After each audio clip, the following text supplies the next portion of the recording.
చూస్తే పట్టాదారు పాస్ పుస్తకాలు రాజముద్రతో ఇస్తాం. సచివాలయ ఉద్యోగులతో జూలై 1న ఇళ్ల వద్దే పెన్షన్ల పంపిణీ.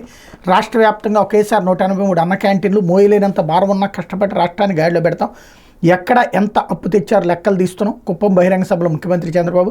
రాబోయే రోజుల్లో రాష్ట్రానికి అన్ని మంచి శకునాలని ముఖ్యమంత్రి చంద్రబాబు ధీమా వ్యక్తం చేశారు. రాష్ట్రంలో సమస్యలు చాలా ఉన్నాయని, తనపై మోయలేనంత భారం ఉందన్న విషయాన్ని ప్రజలు గుర్తుపెట్టుకోవాలన్నారు. ఖజానా ఖాళీ అయిపోయింది, జగన్ ప్రభుత్వం విపరీతంగా అప్పులు చేసింది, డబ్బులు లేవు కదా, మీరెలా అభివృద్ధి చేస్తారని కొందరు అంటున్నారు. వాళ్ళందరికీ నేను ఒకటే చెప్తున్నా, నాకు మనోసంకల్పం మనోధైర్యం ఉన్నాయి. కష్టాలు ఉన్నాయని పారిపోయేవాడిని కాదు.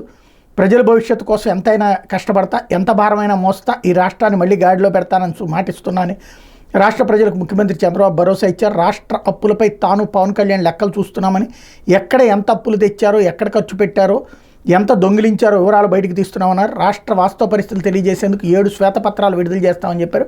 ముఖ్యమంత్రిగా బాధ్యతలు చేపట్టాక తొలిసారి చిత్తూరు జిల్లాలోని తన సొంత నియోజకవర్గం కుప్పానికి చంద్రబాబు వచ్చారు. తెలుగుదేశం కార్యకర్తలు, ప్రజలు ఆయన ఘన స్వాగతం పలికారు. 2 రోజుల పర్యటనలో భాగంగా మొదటి రోజైన మంగళవారం శాంతిపురం మండలం జల్లిగానిపల్లి, చిన్నారిదొడ్డిలోని హందిరి నివాస్ సుజల స్రవంతి ప్రాజెక్టులో భాగమైన కుప్పం బ్రాంచ్ కాలువను పరిశీలించారు. భారీగా తరలివచ్చిన మహిళలు ప్రజలను పలకరించారు అన్నటువంటి వార్తని